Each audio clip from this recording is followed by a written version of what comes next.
Hello, good morning, dear students. Today we are going to look about class 9th supplementary unit number 8. Up to dear, we have completed unit number 1 to 7. I hope you all have read it very carefully as well as you have written the work that I have given you. And please do not forget to write textual question answer of the supplementary units as well from the reference material whatever you may have, such as Navneet reference material हो या फिर आप question use कर रहे हो. ठीक है. Today we are going to look about one of interesting story in this supplementary reading. The unit number 8, the title of this unit is A House is Not a Home. तो आपके दिमाग में question आएगा dear student कि house और home तो हम एक दूसरे के सिनोनिम्स के तौर पे ही यूज कर रहे हैं. Why the writer has written this title, A House is Not a Home? Let's talk about how and why the writer has given this title to this story. This story reflects the challenges of being teenager. Teenager का मतलब होता है ऐसे उम्र के बच्चे कि जो करीबन 12-13 साल से पर है यानी ऊपर है और 25 सालों के भीतर मतलब अंदर 20-21 तक का समय आप ले सकते हो. These are known as teenagers, जो छोटे होते हैं.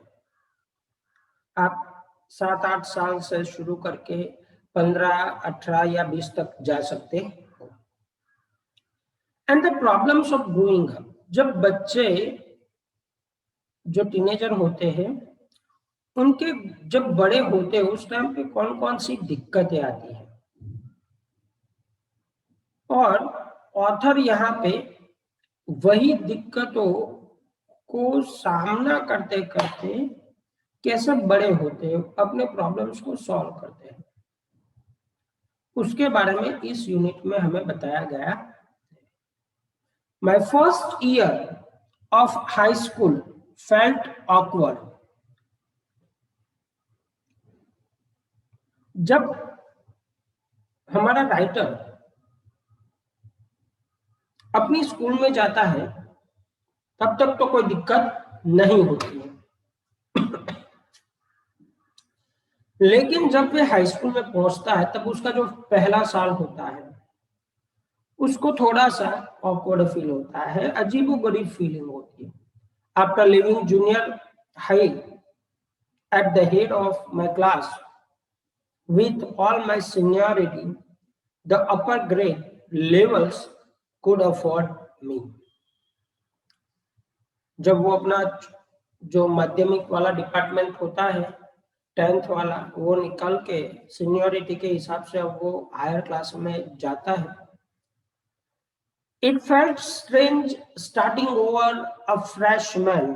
अब जब हाई स्कूल में जाते हो तो एक नए फ्रेशमैन की तरह आपको ट्रीट किया जाता है, वहां पे असॉल्ट किया जाता है. The school was twice as big as my old school. जब राइटर जिस जगह पे था पढ़ता था 10th उसने जहां से क्लियर किया उससे थोड़ी सी बड़ी स्कूल थी.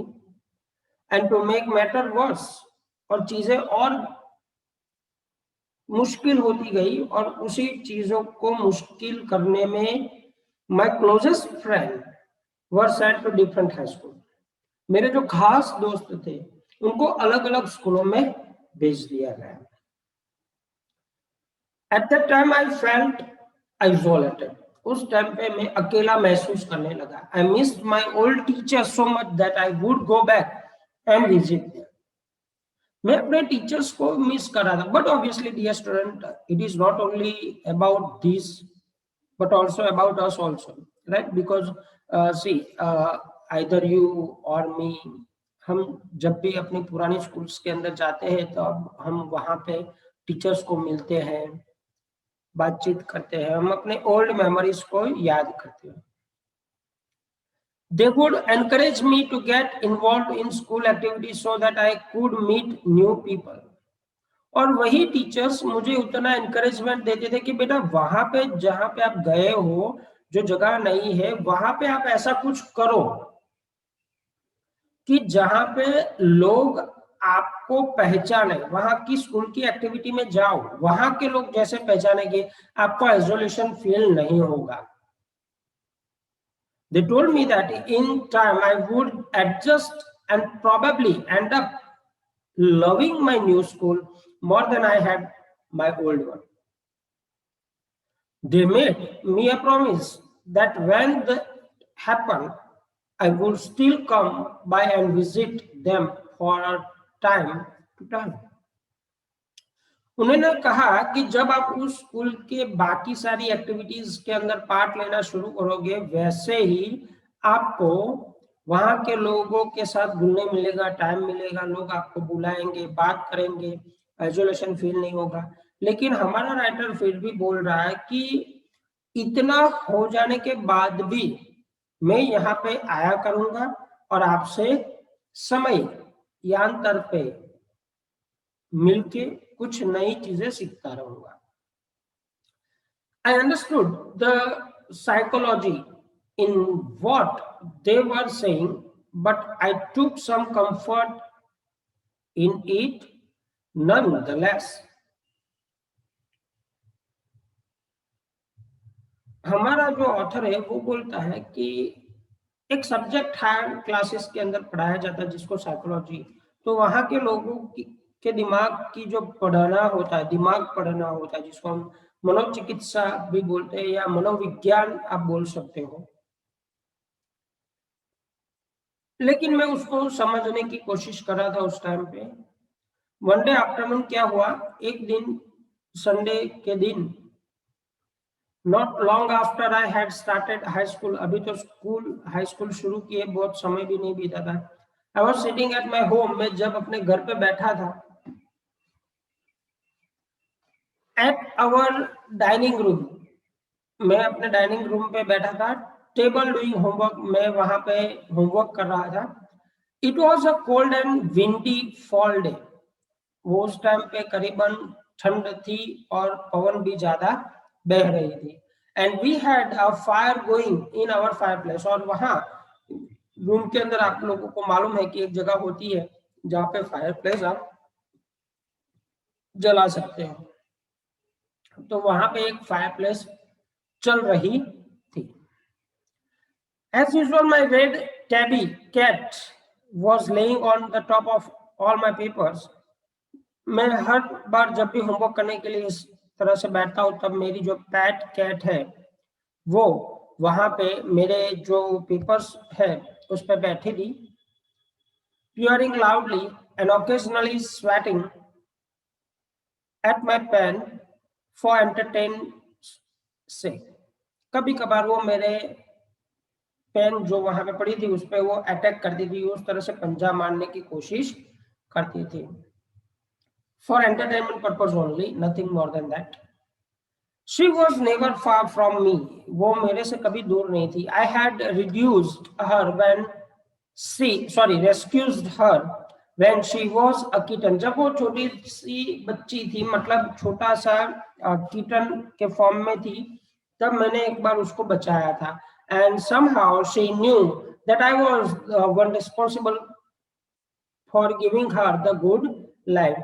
और वो कीटन थी तभी से मुझे मानने लगी थी कि भाई मेरी जिंदगी इसी लड़के के कारण है. मतलब राइटर ये बोल रहा है कि ये जो बिल्ली है मेरे पास हमेशा रहती है, कभी कभार मस्ती करती है, लेकिन वो अंदर से ऐसा मानती है कि अगर इस ऑथर ने मुझे न बचाया होता तो शायद मेरी लाइफ नहीं होती. My mother kept stalking to fire to keep the house nice and warm. मेरी जो मदर थी वो उस फायर प्लेस के अंदर लकड़ियां डालती रहती थी ताकि घर का वातावरण जो एटमॉस्फेयर है वार्म रहे और अच्छा रहे. Suddenly I smelled something strange. अचानक से मुझे कुछ गंदा, जो अजीब गरीब स्मेल होती है वो आई.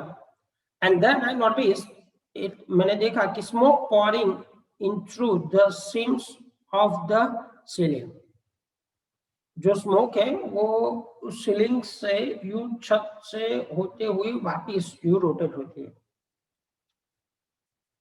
The smoke began to fill the room so quickly that we could barely see. Smoke उतनी तेजी से वापिस आते हुए, वैसे फायरप्लेस से ऊपर एक जगह बनाई होती है जहां से धुआं ऊपर बाहर की ओर निकल जाए, लेकिन शायद कुछ वहां पे अटका होगा, इसलिए जो धुआं है वो रूम के अंदर भरने लगा. और वो इतनी तेजी से बढ़ रहा था कि हम मुश्किल से कुछ रूम के अंदर देख रहे थे. ग्रॉपिंग our way to the front door, we all ran out into the front yard. हम सभी फ्रंट यार्ड के तरफ भागे. By the time we made our ways outside, हम सभी लोग अपने घर से बाहर निकले. The whole roof was engulfed in flames and it was spreading quickly. पूरी की पूरी छत पे आग दिख रही थी, फ्लेम्स बाहर निकल रही थी और धीरे धीरे वो पूरी छत पे फैल गई. I ran to neighbors to call the fire department. मैं अपने पड़ोसी के पास गया ताकि मैं फायर डिपार्टमेंट को कॉल कर सकूं. While I watched my mother ran back into the house. उसी टाइम पे मैंने देखा कि मेरी जो मदर है वो रूम के अंदर, मतलब घर के अंदर वापस आ रही है. My mother then ran out of the house carrying a small metal box full of important documents. मैंने देखा कि उतने में ही मेरी मदर घर के अंदर से एक मेटल का बॉक्स, मतलब आयरन बॉक्स लेके वापस आती है जिसमें बहुत जरूरी कागजात. She dropped the case on the lawn. घर के बाहर जो लॉन थी, घास था, वहीं पे उसने डाल दिया. In a crashed state, ran back into the house.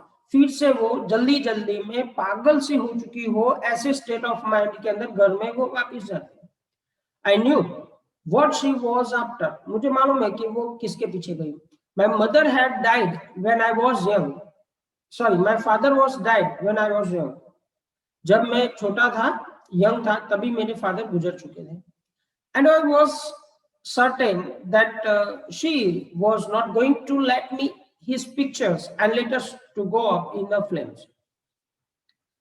और मुझे वो चीज मालूम थी कि वो उनके डैडी की फोटोज, उनके जो लेटर्स है, वो सभी चलने नहीं देगी, इसलिए वो चीजों को लेने वापस गई. They were the only things that she had to remember him by. और मेरे पिताजी को याद करने के लिए मेरी मदर के पास उनके द्वारा भेजे गए लेटर्स, कुछ पुराने पिक्चर्स के अलावा और कुछ नहीं मिला. Still I screamed at her. फिर भी मैं चिल्लाया मदर मदर करके, मॉम मॉम नो, मत जाओ please, don't go. I was about to run after when I felt a large hand hold me back. मैं दौड़ने ही वाला था मेरी मदर के पीछे, तभी एक बड़ा सा हाथ मेरे पीछे मुझे रोकने के लिए पड़ा. It was a fireman. वो और कोई नहीं था, फायरमैन था. I hadn't even noticed that the street had already filled with the fire trucks. मेरा ध्यान ही नहीं था कि जिस गली में मेरा घर था, उसी गली में फायर ट्रक से पूरी की पूरी गली बंद हो चुकी थी. बहुत सारी ट्रक्स थी वहां. I was trying to free myself from his grips.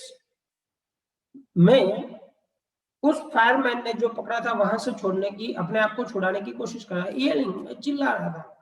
You don't understand, my mother's in there. आपको मालूम नहीं सर, मेरी मदर अंदर है. Let me go in. Let me get back to my mother. He helped on to me while other fighters ran into the house. वो मेरे साथ बैठ के बात कर रहे थे, मेरी मदद कर रहे थे. उतने में ही बाकी सारे जो फाइटर्स थे, फायर फाइटर्स, वो अंदर चले गए. He knew what I wasn't acting.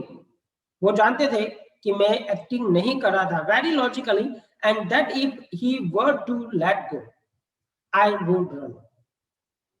He was right. वो जानते थे फायरमैन कि अगर मैंने इसको जाने दिया तो वो वाकई में अंदर चला जाएगा. It's all right, they will get her, he said, the fireman. who was holding the boy, हमारे ऑथर को जिसने पकड़ा था ना फायरमैन, वो बोल रहा है कि चिंता मत करिएगा, आपको जो आपकी मदर है उनको वापस ले आएंगे जो अंदर गए. He wrapped a blanket around me and set me down in our car. उन्होंने मेरे और एक ब्लैंकेट गोल लपेटा और मुझे अपनी कार के अंदर बिठाया. Soon after, थोड़ी ही देर में, a fireman emerged from our house. वो फायरमैन जो अंदर गए थे वो धीरे धीरे हमारे घर से बाहर निकल रहा था. With, as you can see, my dear student, these are the picture. This is a picture from where the firefighters tried to just pull down the fire back. My mother in tow. He quickly took her over to the truck and put an oxygen mask on her. वो बेहोशी की हालत में एक fireman मेरी mother को बाहर लेके आया. तुरंत ही ट्रक के अंदर से ऑक्सीजन मास्क निकाल के उसको अप्लाई किया, ऑक्सीजन दिया. I ran over and hugged her.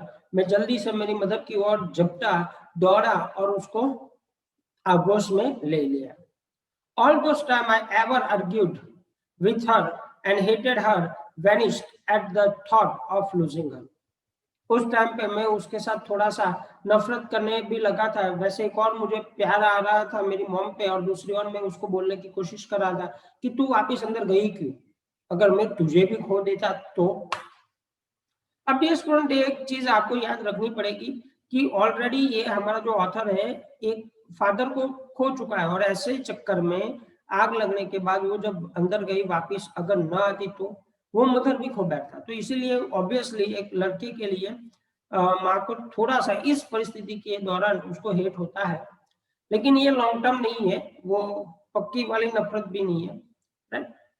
Up to now I hope this unit may help you to understand it better. Please keep the dictionary with you to get the hard words, and please do not forget to write the textual question answer of this chapter as well. Thank you very much. Stay home, keep reading, and keep preparing yourself.